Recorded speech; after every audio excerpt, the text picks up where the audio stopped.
Hello, everybody, and welcome to another episode of Big Bold You, a show that is dedicated to inspiring every person out there, and yes, I am talking to you, to play bigger in your life because you can, and you've got a whole gift, many gifts within you to share with the world. We want to inspire you to be bolder, which means you've got to step out of your comfort zone.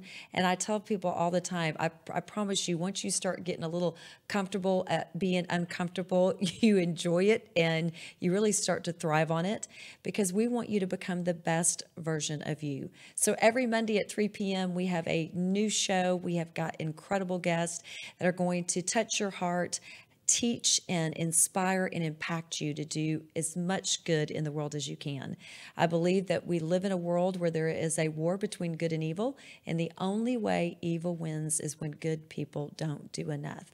So thank you so much for tuning in, and I am telling you, I am so excited for our guest today, Mr., and I'm not even going to call you Mr., just Vince Nelson. There you go.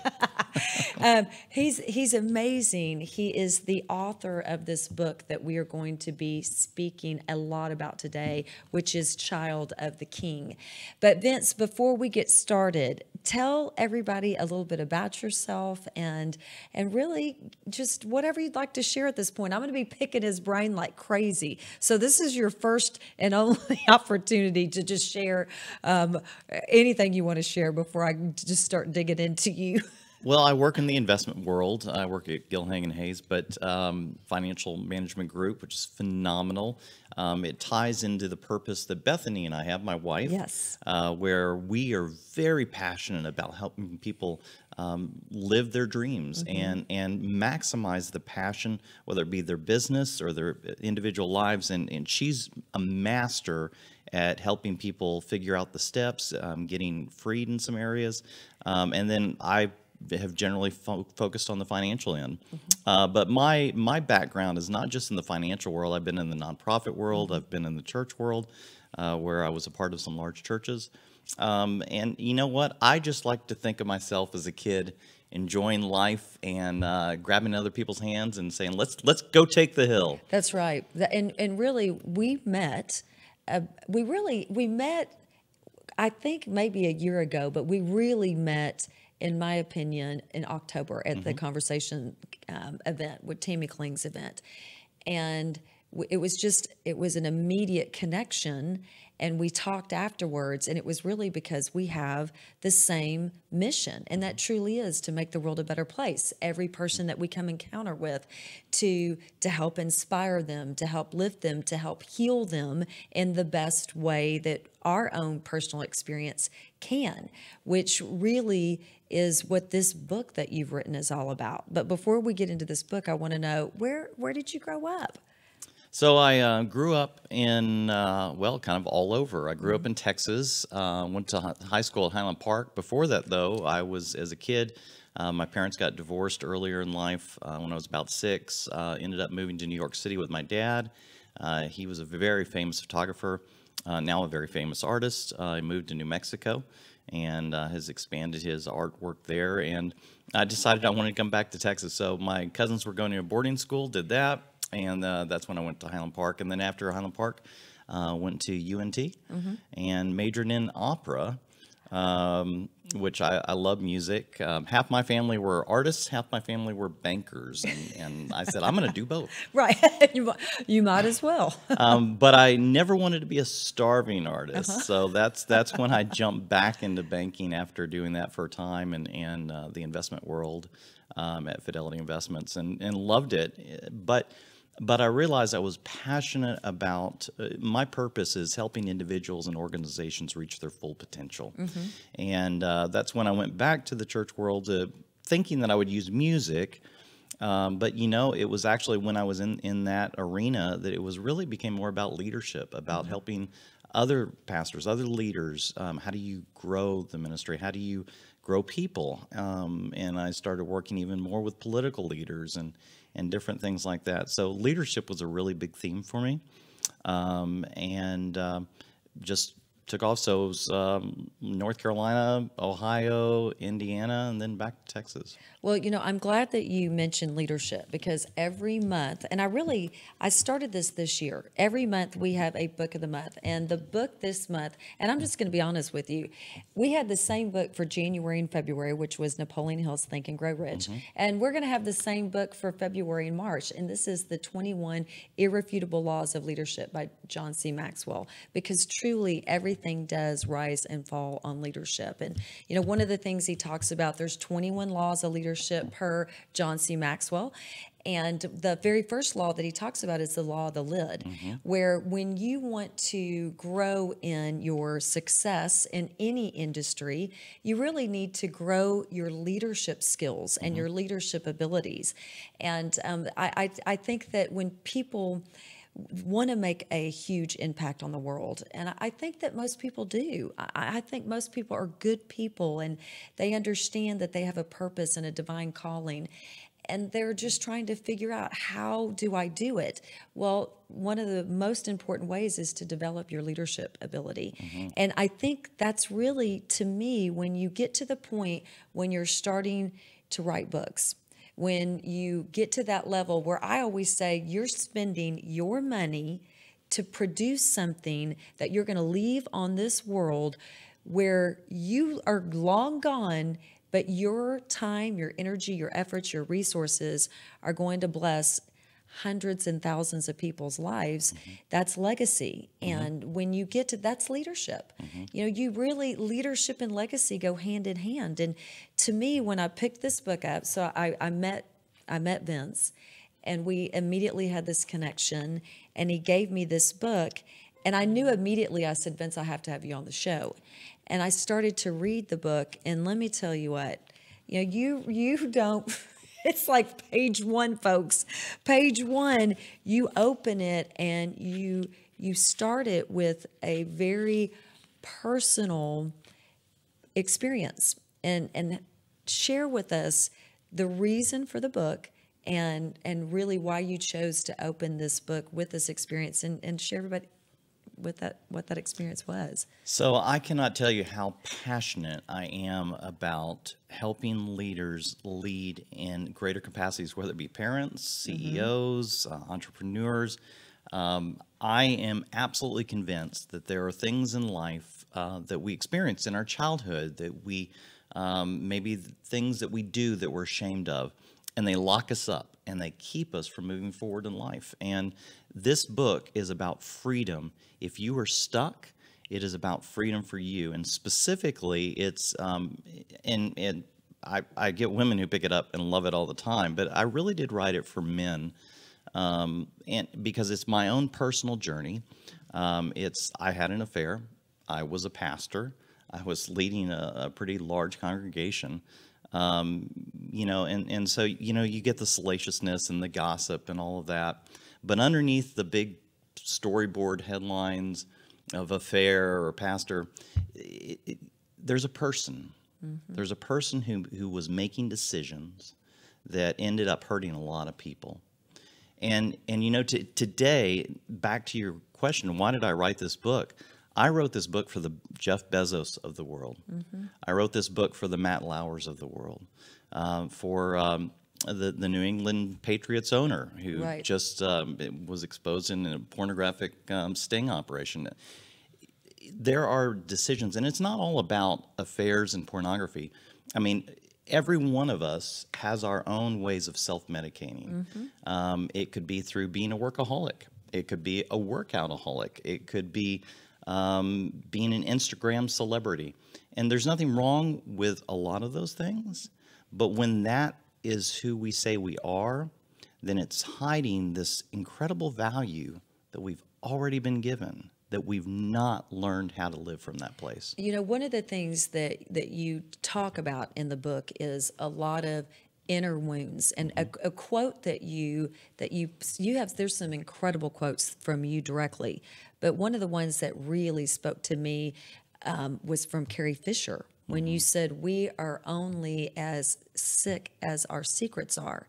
And now, something that you described in this book that I thought was so genius was how our secrets, our pain, things that happened to us in our childhood, it's like a ball, one of those beach balls that you push underneath the water, and the further down you try to push it, well, then when it pops up, it's going to pop up really big. And I think for a female, you know, I've got a really good friend of mine, and I shared this with you and your wife Bethany last night, that recently got divorced, and her husband had an affair, and he was a very prominent person himself. And you know, you talk about some men are all about success and really having as much just prominence in the community as possible, but really, to your point, they're hiding and they're pushing that ball down deep.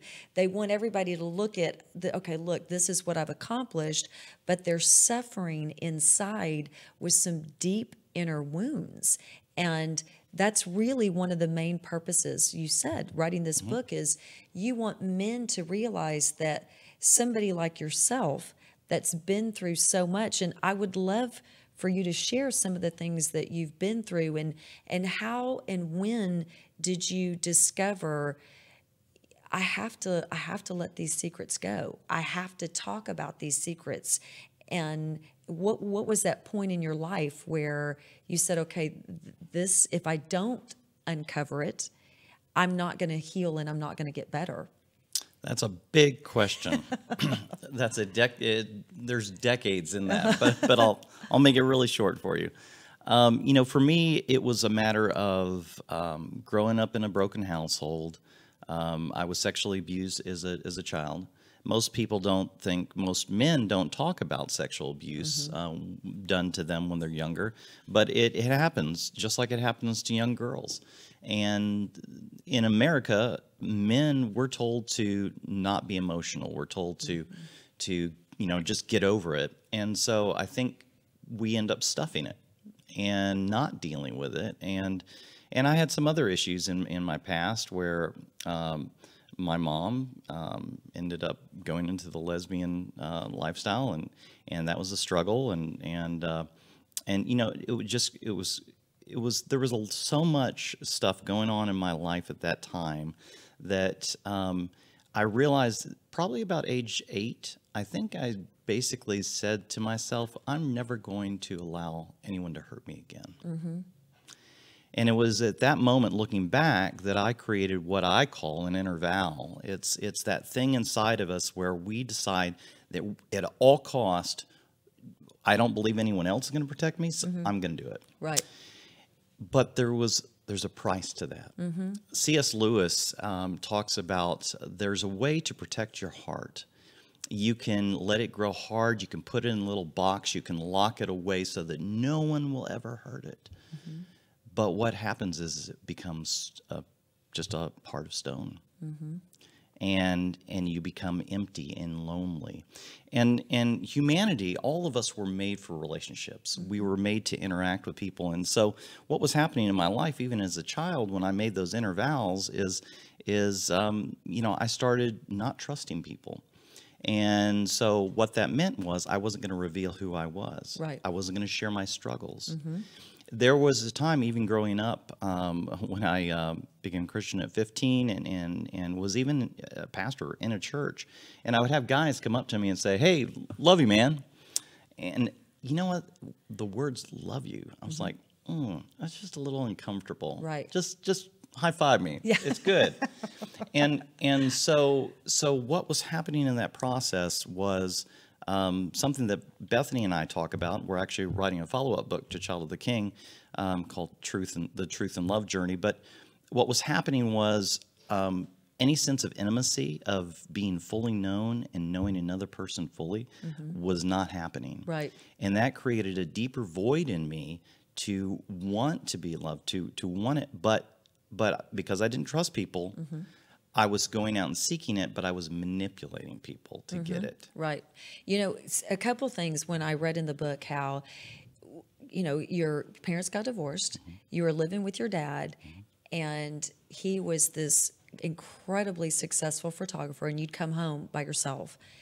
And you're very candid about the abuse by the babysitter that you had suffered, and the way that it made you feel. You know, you felt dirty. You didn't feel worthy, and that's exactly how I think all children feel in that situation.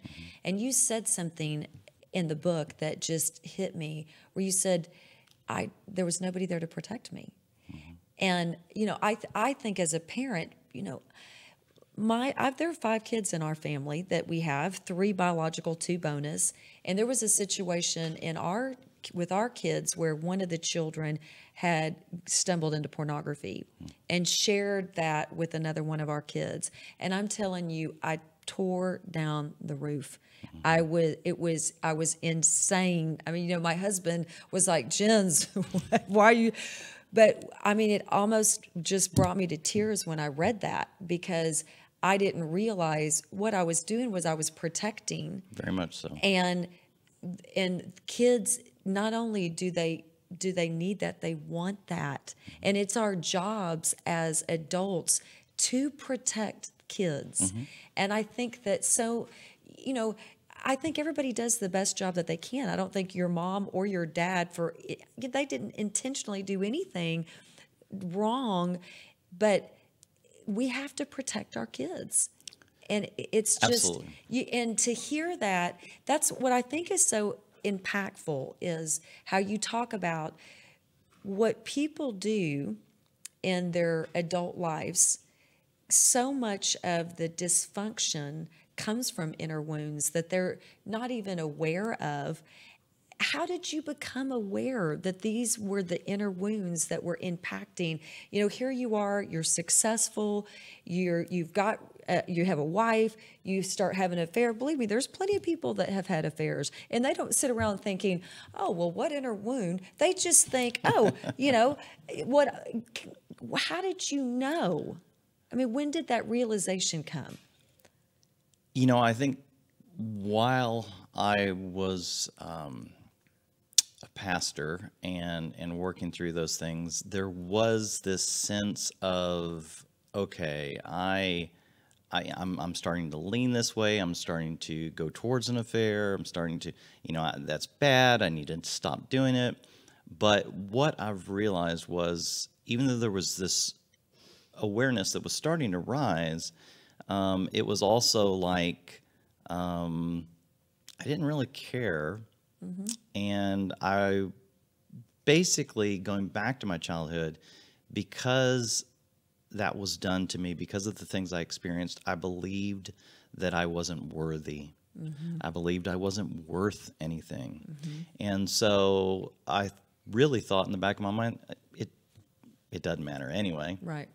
And so what I've learned in that, by the way, and we'll come back to it, is that having knowledge of doing the right thing or avoiding the wrong thing is not going to be the thing that gets you free. Right. It's going to be life, and we'll talk about that in just a few minutes. But the awareness actually did not come until, because what you have to understand is, in my mind, I had this view of this dirty little boy in a corner that was unlovable.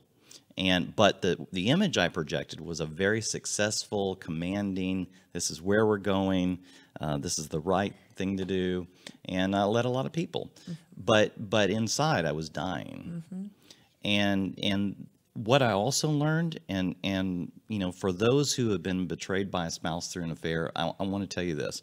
What I learned in that process was that what I was experiencing, I was self-destructing. I was being incredibly self-centered, but it was about my own issues, my own self-destruction. It wasn't about my spouse. Right. And I think what I think is so powerful that you even say that, Vince, is there are a lot of men and women who have been in that situation where they've had a spouse that has cheated on them, and they do blame themselves. And they literally, I mean, they say, "What did I do wrong? What did I not do enough of?" And you just sharing that, having experienced it, is it had nothing. It's your self destruction, and that probably would have happened regardless what the spouse did or didn't do. So back to, and everyone's different, right? But I do want to talk to the spouses that have been betrayed in an affair, and you need to understand it wasn't about you. It was everything what you just said, Jens. It was about the dysfunction in ourselves that we deal with. Bethany and I talk about healthy relationships now, and we do a lot of relationship coaching. And one of the things that we talk about is to have a fantastic relationship, the journey starts with the inward soul. You have to work on yourself if you want a fantastic relationship. And what we don't realize, and it's not that people don't contribute to the demise of a marriage, but it's again, it's the person who committed the affair has their deep soul issues that they're dealing with, and it was about them. Right. You know, one of the things I think is very interesting, because I love people. I love people. I study people. I don't judge people. I love people, and I understand that hurting people hurt others. So when I see somebody else that's hurting somebody else, I know they're hurting somewhere. But what I think is interesting is a lot of times when somebody hasn't made that realization that this is an inner wound that I'm having within myself and it's manifesting in this manner, they do try to run from themselves. And I always say you can't run away from yourself. Now you can change environments. So people will say, "I'm not happy in this job anymore. I want a new job." They want a new environment. But really, they're running away from themselves. I'm not in love with this person anymore, so I want to get into, let's get divorced. I want another relationship. They're running away from themselves. So they think if they change the environment, that solves the problem. But you can never run away from yourself. So eventually, whatever it is within you, it's gonna resurface in all the different environments that you put yourself into. It's that beach ball when you least Yes. expect it. You're trying to hold it down on the water. It's going to pop up and hit you in the nose. That was the best. That was the best analogy I think I've ever read or heard, because that's really what it is. Is you're trying to push things down, and it is going to pop up. It will eventually pop up. So what I think is, I love the way that you wrote this book. I love how you're going through, and it's a dream. First of all, you're in a jail cell, and then it's just how did the idea of writing the book in this manner come about? Well, it came about. You asked the original question that I didn't completely answer of when did you become really self-aware? Yes. We had to get. But the book starts at the place of that self-awareness. So the self-awareness happened was, I had an affair. I felt terrible. I stepped out of ministry. I lost my job. I lost my income. I lost my friends. I lost everything. Mm-hmm. You would think that would be enough for me to start to reevaluate my life. Mm-hmm. It wasn't. Right. It wasn't until my marriage was done, we were headed for a divorce, and my ex said, "You know what, you're like the devil." And I said, "Fine, I'll just go live like the devil." And I went out one night with some lady, and not really a drinker, and she got me to drink a lot, and pulling into my home, and a block away I get pulled over. And I get a DWI. And it was through that process that I actually realized everything that could be known about me that is awful is out there. Mm-hmm. Everybody knows. There's nothing to hide. And let me tell you, it was, and that's where the book picks up. It's that I'm in a jail cell, the jail cell that I was put in, with the self-realization that hit me is, you know what? Everything that could be known that I have ever tried to hide for decades about this broken, dirty little boy in the corner was known. And then the thought hit me, I don't have to hide anymore. And that's what began my journey towards freedom of living in complete truth with my failures, with my brokenness, with how I've hurt people. But living in the truth too, a deeper truth, is that, you know, if you read the Bible, it says we're made in God's image. And even if you don't read the Bible, if you live in Nepal, one of the fantastic words that Bethany and I heard up there was the word namaste. It was the Buddhist idea that I value the divine light that the Creator's put in you. And so it's the aspect that it's this journey towards acceptance of I am priceless, I am lovable, I am worthy, I have been given by God all the resources I need. I don't have to stay stuck here. I don't have to be a victim. I can be a victor. I can step out. And that journey begins in truth and in love. Right. And you had to learn to love yourself. Absolutely. That was something that I had actually never done. And that's exactly why when even dudes would come up to me and say, dude, I love you, man. You're like, hey. I'm like, oh, ugh. But once I learned how to value myself and love and appreciate this person that God had made, then I can say, dude, I love you too. Right. And it's good. But you know, that was early on in the book. You explain that, how when you were younger, you had bad things happen to you, and they said that these people cared about you, they loved you, they trusted you. And so in your subconscious, obviously, you're associating, well, I don't want to be loved then. I don't want to trust. Yeah. Because and we can't help but have that happen. I mean, that's just going to happen if somebody does something to you.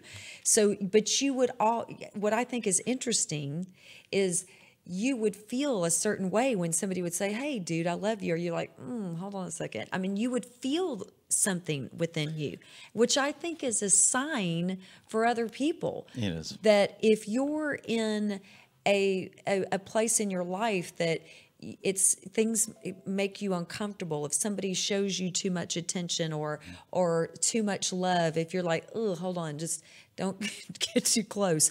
There's something in there that you need to examine and look at. You got that ball going down deep in the water.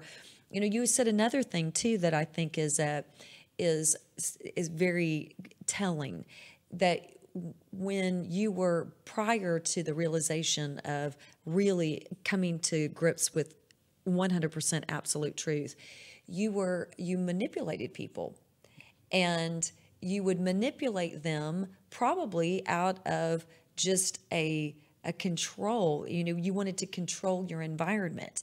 And a lot of times people will manipulate others. And I'm really big. I mean, I'm so big I can see it a mile away. Again, it's not right. You shouldn't want to manipulate other people. So again, if you find yourself manipulating, there's something within you that you need to look at. You know that saying where when somebody's pointing their finger, you got one pointed this way, but you got three pointing right back at yourself.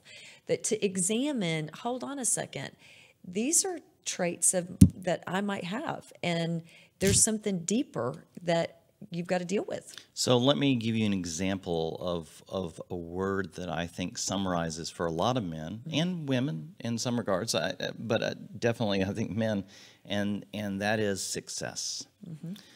There's nothing wrong with success, but when we are more comfortable with success than we are deep, close friendships, are a loving, deep, truthful conversation with our spouse, or even our kids who are challenging us.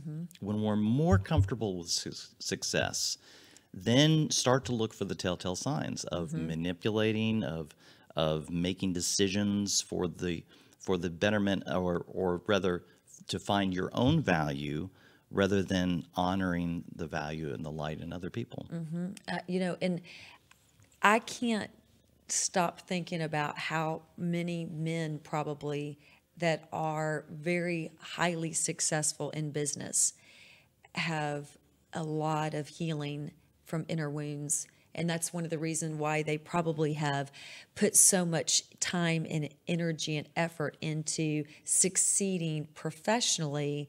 Because really, if you succeed professionally, then people are giving you all that attention and accolades for that, and they don't have to have the relationships but that's really it's sad, because life is about real relationships. At the end of the day, that's what is the most important in our lives. And you've been so blessed now to have found an incredible person to share your life with. And how long after this process did you meet Bethany, and just tell me how that even has I don't want to say helped you heal, because I know you were already in the healing process. And to your point, what you said earlier, you have to heal yourself. It's not somebody else's responsibility or job to do that. Right. But when did you meet her, and how has that impacted where you are now? So I got divorced the affair was in 2011, divorced around 2012-ish, and met Bethany 2014. At the end of the year, a good friend, Tammy Kling, who you know, Yes. introduced us. It was a blind date setup kind of situation. She did a TED Talk with Bethany, and then I sought her out for corporate coaching, and she told me when she met me, she said, "Vince, I just have this feeling, just don't date." I'm like, well, that's actually, I'm fine with that, because I haven't done really well with that anyway. And then 3 weeks later, she comes back and she says, "I have someone I want you to meet." I'm like, I thought you said don't date.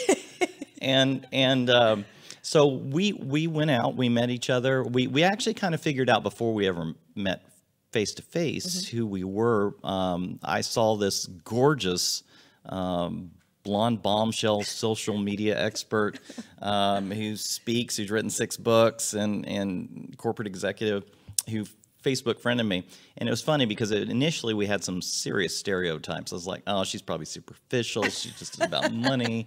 That's all that matters to her. And then, of course, she saw mine, and she saw ex-pastor. She thought, oh, well, he's going to be judgmental. He's going to be terrible. We don't want to go out with each other.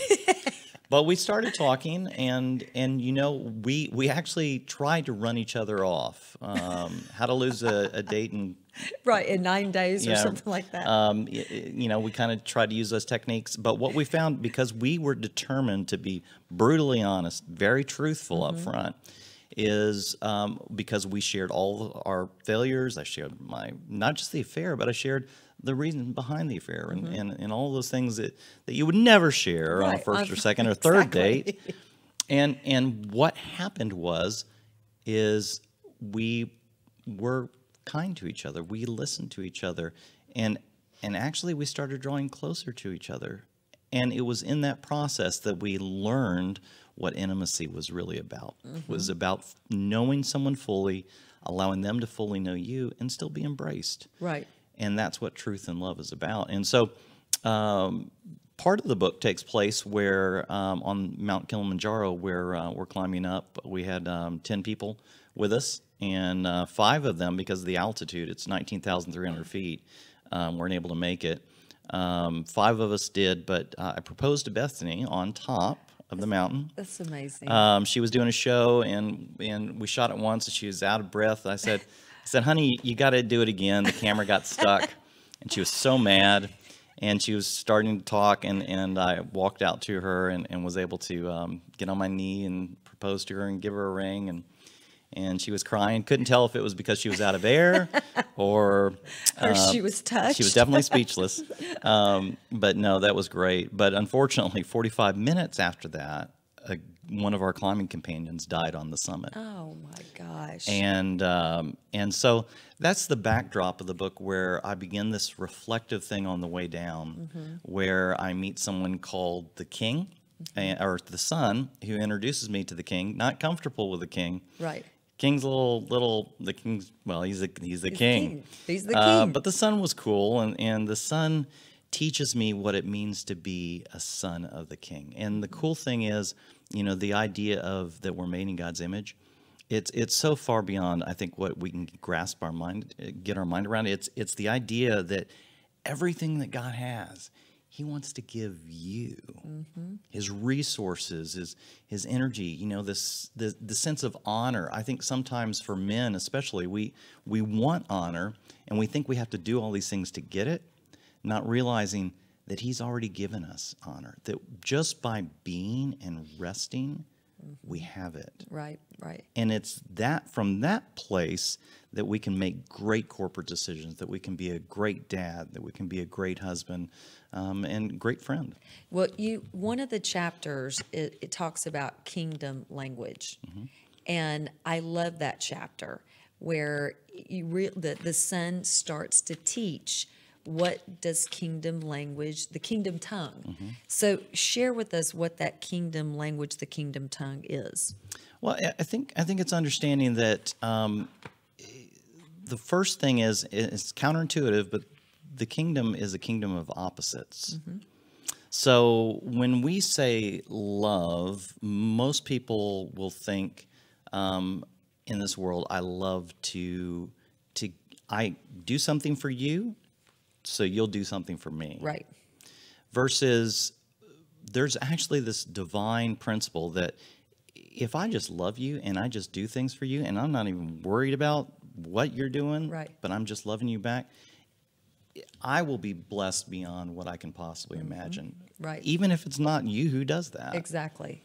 And so it's thinking in terms of opposites. And another opposite is when we're generally fearful, it's stepping out in that fear. If you feel fear, that's the time to do what you feel fearful of. Right. I mean, you have so many incredible quotes. One is, what if we no longer measured others by who we were, threw away the measuring tape, and loved people into their destinies? That's one of my favorite quotes. There's so many. There's just so many. I love them. But really, just let's love people into their destinies. And, one of the things that I have decided to do is I'm dedicating one show every month to mental health. Because there's so many people that are taking their lives, and there's so many people that are suffering with mental health issues, and people are just not kind. They're not kind and loving to those people. And, if you have a self-esteem issue, if you have a self-image issue, if you're struggling with something, somebody can say one thing to you that is not kind, that can put that person into a tailspin. And, we don't know. We don't know who those people are. And, we have a friend of ours whose daughter committed suicide last January. And I think all the time, did somebody somewhere say something to her that she just couldn't get out of her head? And it really, when I read that, I just thought, wow, if people would just love others and to their destiny. And that's really kind of how when we first met, you said, I feel your energy, I feel your love. We went to Starbucks and met, and you even shared something. You said, Jens, I feel like God wants me to tell you, you've got something you're sitting on right now that you need to scale. I said, oddly enough, I've been thinking about that. But it was, you were loving me into my destiny. You just had some inspiration that you thought, I want to share this with Jens because that's going to help her develop into what she needs to go bless this world. And that's what we need to be doing as brothers and sisters of one another. So I feel that point you just said is so important, but the only way that we can really see destinies in others, the value that we want to help propel them into, is we have to start with ourselves. Exactly, 100%. And that's really where it all starts, is we have to love ourselves, we have to heal ourselves, we have to understand that if we're not loving other people into their destinies right now, hold on a second. There's something I need to fix within myself. And it's phenomenal. You know, you end towards the end of the book when you talk about truth and love and the pathway to intimacy. And I know that you and Bethany are working on a book right now, and because I think it's so important that we have to be healthy ourselves, to your point, before we can get into a healthy relationship with somebody else. And it's the energy of this union of two people. It's so powerful, and that's beautiful what you and Bethany are doing. Well, thank you. And, you know, one of the other things you said was, I'm sure you were already on your healing journey, which I was.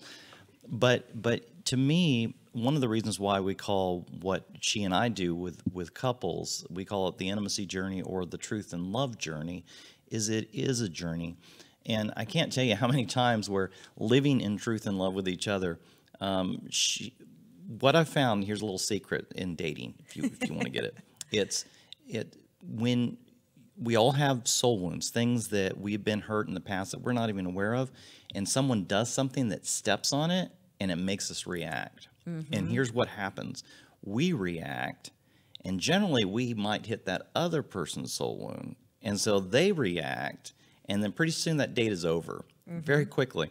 And what Bethany and I have found in that is that we now are at the place where our awareness is strong enough where we feel ourselves reacting, and we stop and we go, why am I reacting?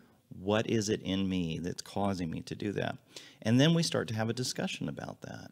And I can't tell you how many times for both of us, we've found a deeper place of healing, not just with each other, but within ourselves, which what this really means is freedom. Right. You can find freedom, joy, peace, and life can be amazing. And that's what it's supposed to be like. It is so what it's supposed to be like, and very, very few people get there, Vince. Very few. So I can't tell you. I told Vince, I said, we're not doing any of our other elements. We're just going to talk about this book. We're going to talk about your journey, because your journey that you're so willing to share with others. I think women, we talk a lot. Men don't. Men don't talk as much, and it's just so refreshing to have a male, successful male, share their journey, so other successful men can have the same healing, and then women can understand what's going on. And again, it starts with us as well. We have to be healed, and we have to focus on ourselves and that personal healing. But what you and Bethany are doing for so many couples is, it is your legacy. And I'm having Bethany on the show next Monday. Next week. So we're going to continue on this conversation. And I want to close with one of the things that you say: facing fears erase them from our story. And I love that, because so many people are so afraid of their fears, but the only way we can erase them and get past them is by facing them. So love it. So thank you so much, Vince. It was incredible. I can't wait to learn more. And until we meet again next Monday at 3 p.m. Central, be big, be bold, and most importantly, be you. Bye-bye.